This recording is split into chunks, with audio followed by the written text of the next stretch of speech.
Я Ольга Ханафи. У меня сегодня модель с прекрасными крупными губами. Любые заступы за красную кайму являются неприемлемым в перманентном макияже. Вы все портите. Это табу, так делать нельзя. Я начинаю отрисовывать с нижней губы. Разумно спросить у клиента его мнение. Что значит поплавнее? Поплавнее — это просто нужно стереть, по сути дела, буквально одну точечку. Как отрисовывать эскиз перед процедурой перманентного макияжа?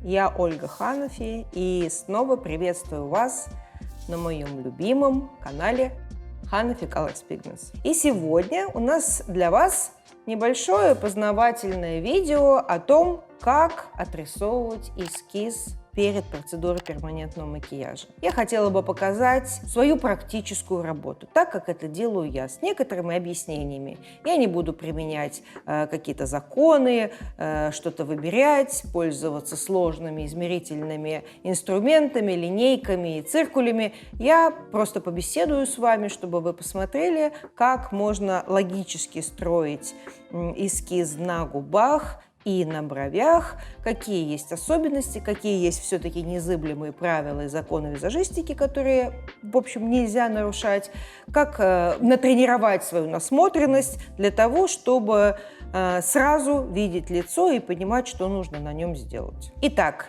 начнем работу с губ. У меня модель с прекрасными губами. Сейчас покажу, как быстро и грамотно отрисовать эскиз.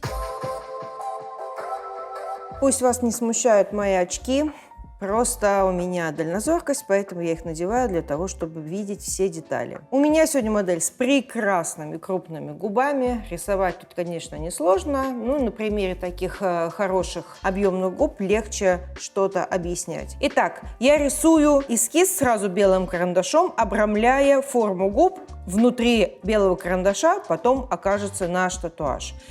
Не буду сейчас строить никакие специальные схемы, ничего мерить линейками.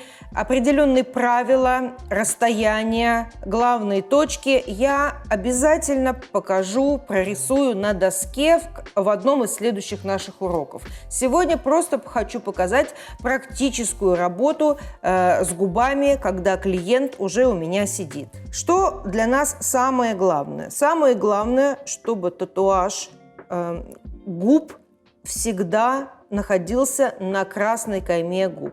Любые заступы за красную кайму в район обыкновенной пористой кожи, на которой растут волоски, и она неровная и так далее, является неприемлемым в перманентном макияже.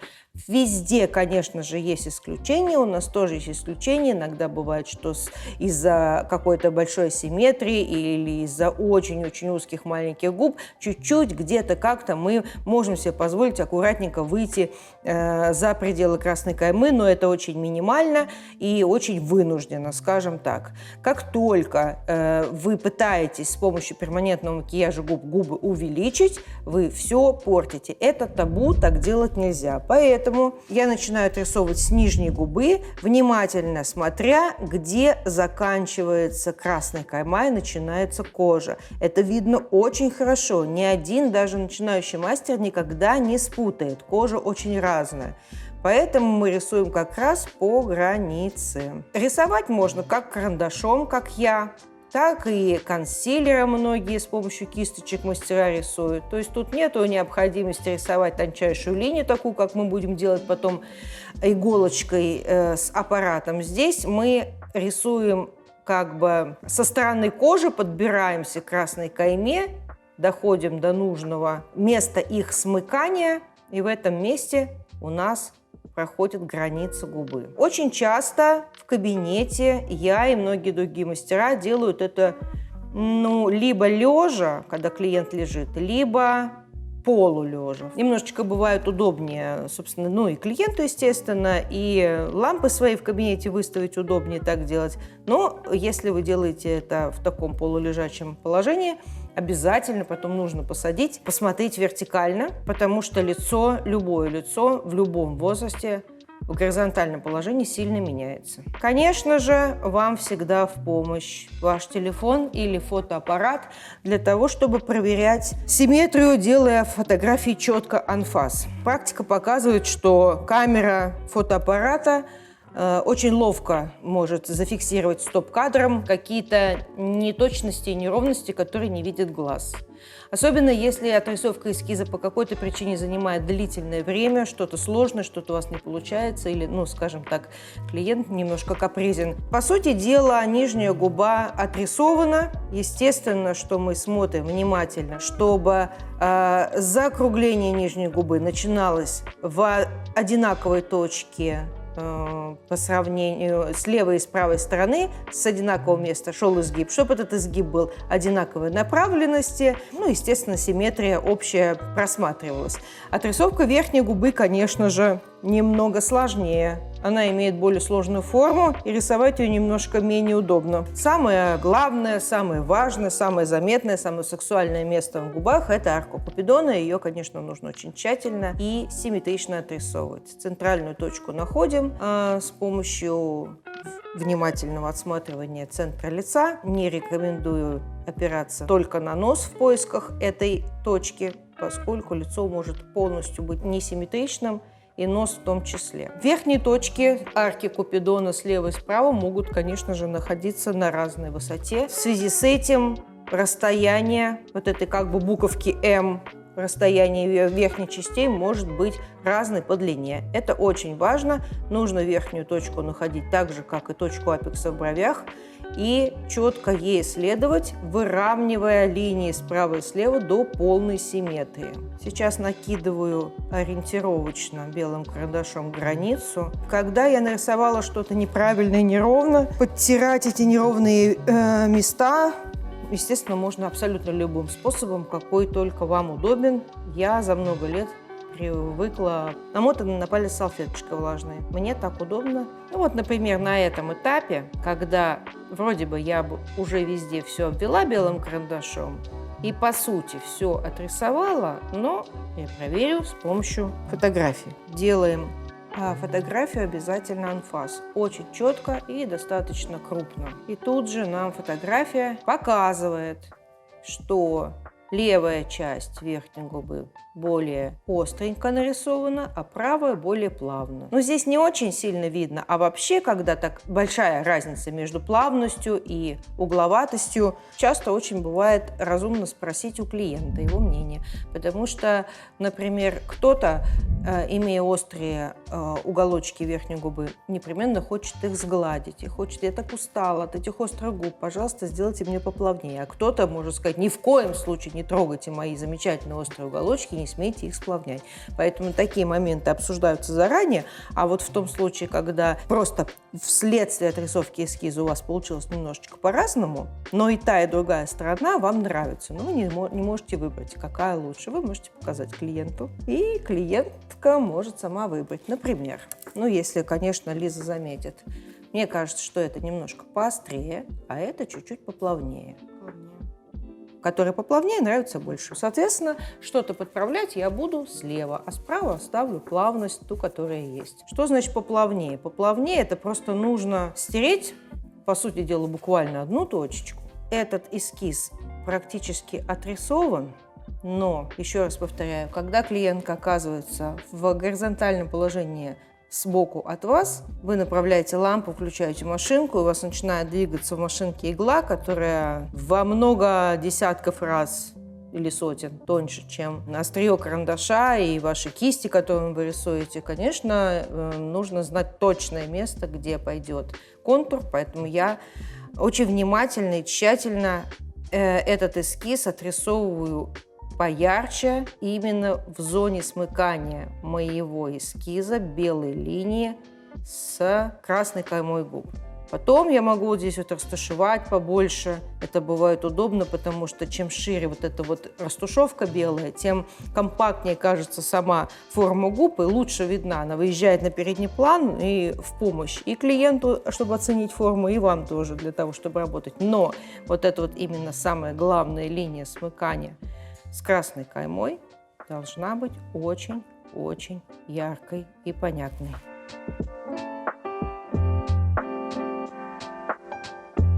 Мы закончили отрисовывать эскиз, немножечко растушуем. Здесь потом можно ватной палочкой подтереть, чтобы уж не сильно бело было. Внимательно смотрим за тем, чтобы верхняя губа и нижняя смыкались в одной точке. Не получалось никаких клоунских эффектов, когда губы выходят за рамки линии смыкания, чтобы они были по возможности абсолютно одинаковой длины по горизонтали.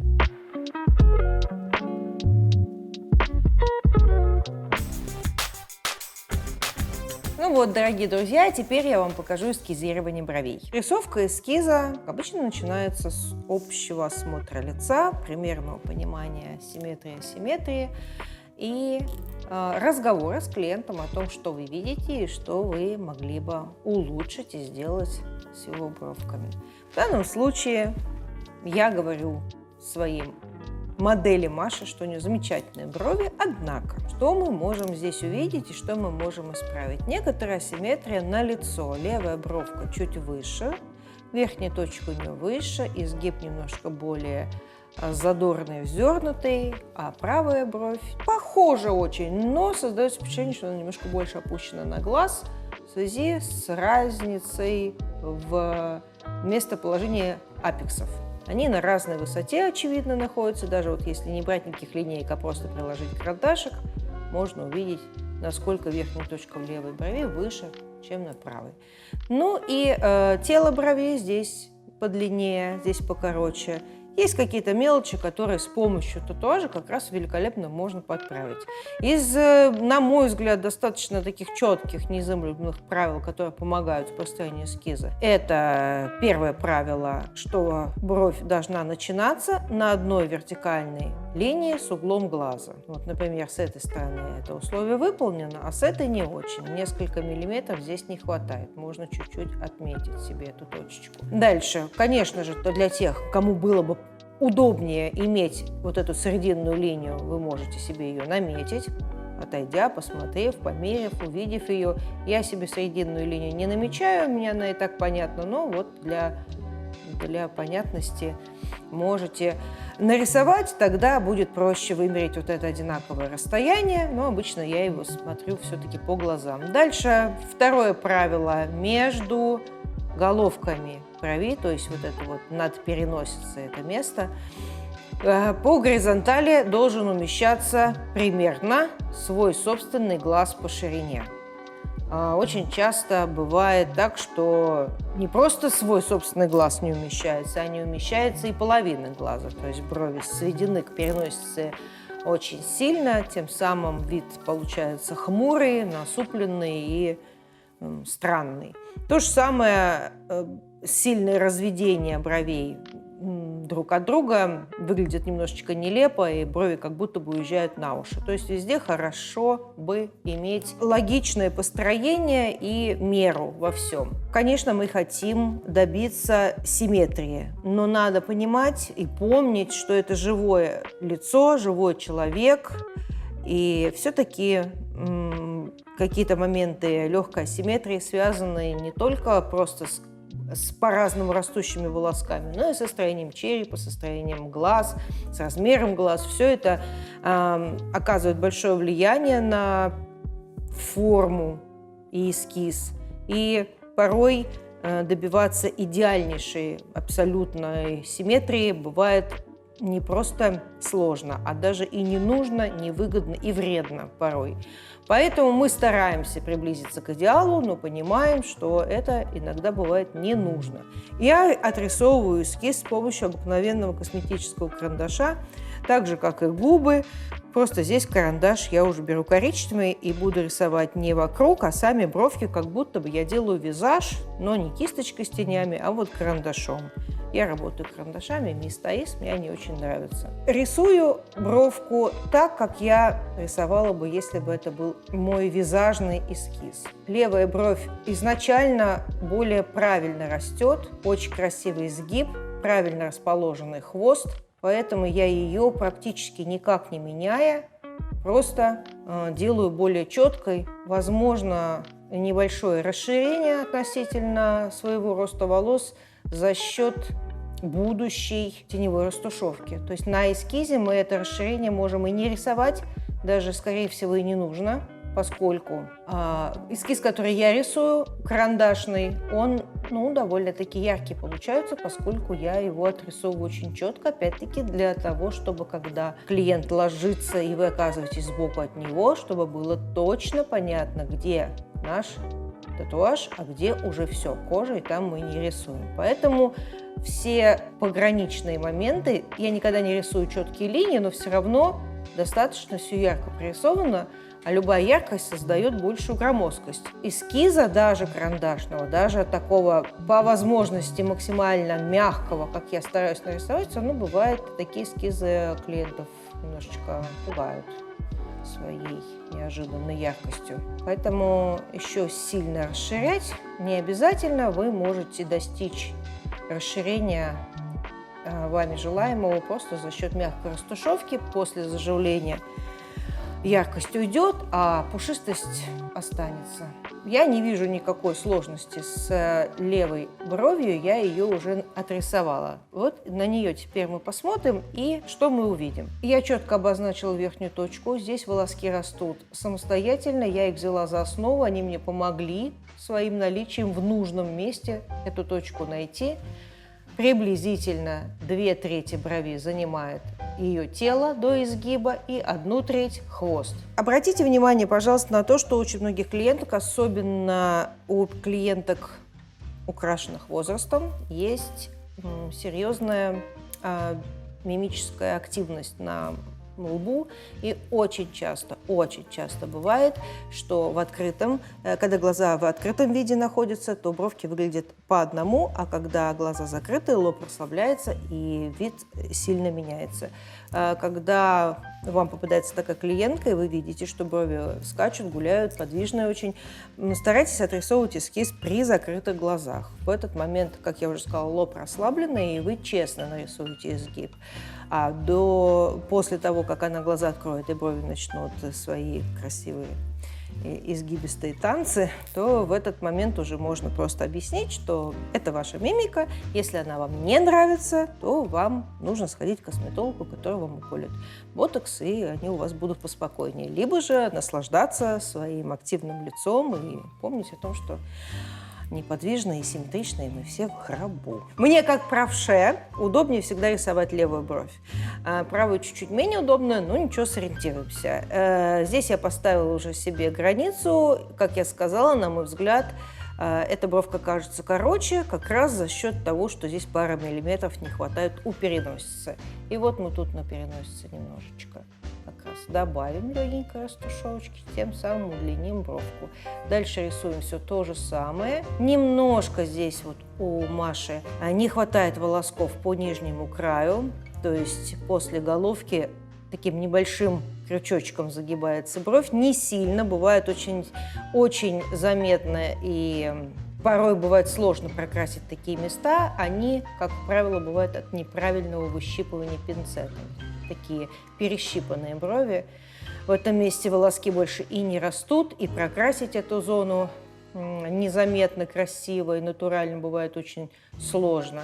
У Маши здесь минимально. Мы помним, что мы говорили, что здесь верхняя точка ниже, чем на другой брови. Поэтому я по памяти сейчас примерно поставлю точку чуть-чуть повыше, а потом мы будем перепроверять и с помощью фото и так далее, и так далее. Пока я веду сюда свою растушевку к этой верхней точке, мной намеченной. Как только мы ее вырисовываем в нужном нам месте, мы понимаем, что у нас зона перехода с апекса на хвост получается слишком крутая, и здесь тоже не хватает волосков. Соответственно, будем при работе, и сейчас при отрисовке, и потом при работе помнить, что это место у нас, скажем так, лысовато, немножко волосков не хватает, надо будет обратить на него внимание. Поскольку поставила точку, получилось очень остро, хищно. Нам так не надо. Мы ее подсотрем, чтобы был плавный переход. Плавность как достигается? Убрать самую верхнюю точечку одну, просто стереть. а рядом нарисовать других точечек, чтобы из домика сделать полукруг. Иногда бывает так, что клиентки, увидев что-то, то, что им не нравится, начинают паниковать и думают, что все пропало, все испорчено, а потом вот так вот одну точечку сотрешь, ой, теперь хорошо. А делов-то было всего одну точечку подтереть. Просто надо знать, какую. Ну вот немножко все равно получается, что левая бровь как-то свободнее и плавнее изгибается, а здесь чуть-чуть у нас как-то более зажата и громоздко. Ну тут еще из-за того, что, как мы сказали, бровка растет чуть более низко, и хвост идет более низко. Соответственно, вот в этом месте, в месте изгиба перехода на хвост, многовато волосков. Эти волоски, несколько штучек вот в этом месте, пойдут под пинцет уже чуть позже. Я никогда не выщипываю пинцетом на этапе эскизирования, потому что все это еще может быть обсуждено, где-то как-то может измениться, возможно, в процессе там, перепроверки, обсуждения с клиентом и так далее. Я люблю выщипывать ненужные волоски уже на этапе работы, когда зафиксирован эскиз на коже, первый проход сделан, красочка уже видна, и тогда то, что точно лишнее, можно уже и подщипать. Ну вот, мне кажется, я подтерла этот громоздкий толстый переход, стало полегче, помягче. Очень часто из-за того, что правая бровь мне не с руки, я ее рисую дольше. И вырисовывая ее дольше, я как бы наношу больше, собственно, цвета карандаша. И часто правая бровь выглядит немножко более ярко и громоздко. Ну, можно чуть-чуть ватной палочкой потереть, а можно грамотно объяснить все клиенту, что она, конечно же, не будет более яркой, это просто она ярко выглядит на эскизе, потому что много подправляли и подтирали. Значит, что-то примерно такое, однако все равно мне кажется, что половины миллиметрика немножко не хватает сюда, а также чуть-чуть вижу более широкую эту головку. Наверное, стоит расширить и здесь. Не там подтирать, а здесь расширить капельку. Так будет лучше. И по-прежнему, несмотря на то, что я исправляла, я замечаю более жесткий изгиб. Надо его смягчить чуть-чуть. Бровки всегда хорошо бывает смотреть издалека. Сблизи многого не видно. Все равно мне не нравится сейчас, пока не полностью. Сейчас я буду делать фото. Опять-таки, спокойный, беспристрастный стоп-кадр на телефоне мне должен помочь. Очень хорошо виден плавный изгиб на этой брови и более такой треугольный, более графичный, жесткий изгиб на этой брови. По-моему, все-таки дело в нижней части.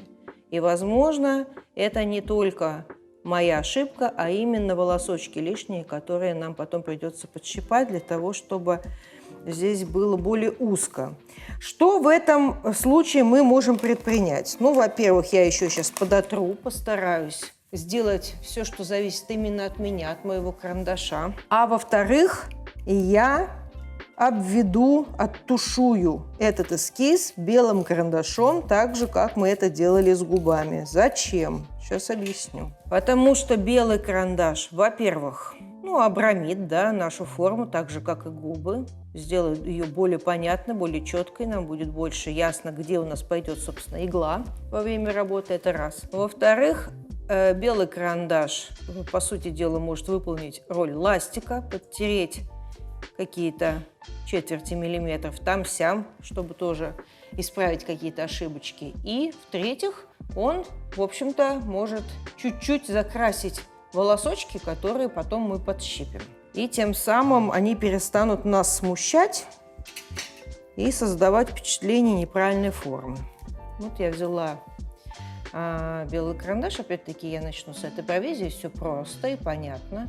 Здесь изгиб хороший, форма правильная. Я ничего тут не подтираю, не стираю, просто аккуратненько оттеняю. Большее значение это имеет для низа брови, потому что там всегда более яркая и более четкая линия идет. Да, не линия на бровях, линии не бывает, более четкий край. Сверху мы всегда более мягко тушуем наверх, делаем тенеобразную такую растушевку, градиент, поэтому сверху не так важен этот карандаш. А на этой бровке мы сейчас немножко карандашом белым поработаем именно с целью коррекции каких-то не получившихся вещей. Вот этот изгиб должен быть здесь более изящным. И я продолжаю утверждать, что это не потому, что я его неправильно отрисовала, а потому что здесь мешают волосочки. Волоски, которые растут категорически вне эскиза, вне будущего татуажа, могут быть нещадно выщипаны. Но бывает так, что волоски начинают свой рост там, где нужно. Но просто они длинные, или кудрявые, или у них направление такое неудобное. Тогда их, в общем и целом, можно постричь. В этом нет ничего зазорного и плохого. Они остаются, создают свою густоту, но при этом не мешают толщине. И сверху мы тоже можем немножечко оттенить. Заодно я еще пройду здесь с целью сплавнить эту верхнюю точку. В этот момент, увидев яркие нарисованные брови, да еще и обрамленные белым карандашом, клиентка говорит: какой кошмар. Вот. Вы, значит, этого не пугайтесь, пожалуйста. Во-первых, почему вы не должны сами пугаться и не должны реагировать на такой возглас клиента? Потому что вы все это подробно до того объяснили. Объяснили, что будет ярковато, потому-то и потому-то. А дальше будет белый карандаш, который, конечно же, абсолютно для бровей не нужен, и очень он неестественный, но он сейчас нам поможет понять форму, т-т-т, вот это все, что я вам рассказывала. И про ластик, и подкрасить ненужные волоски, пока мы их не выщипали. Поэтому, пожалуйста, не пугайтесь цвета, не пугайтесь яркости. Мы сейчас обсуждаем только форму и посадку бровей на лице. На мой взгляд, я смогла справиться с имеющейся асимметрией. Я готова приступать к татуажу. Итак, дорогие друзья, вы посмотрели небольшое видео о том, как я работаю при отрисовке эскиза. Я делала абсолютно все то же самое, что в кабинете, ничего специально не вырисовывала, ничего показательного не делала, просто как я работаю каждый день с клиентами. В продолжении этой темы в следующий раз я вам покажу схемы построения эскиза бровей и губ, а также варианты решения различных форм асимметрии. Чтобы не пропустить это видео, подписывайтесь на наш канал. Всем пока!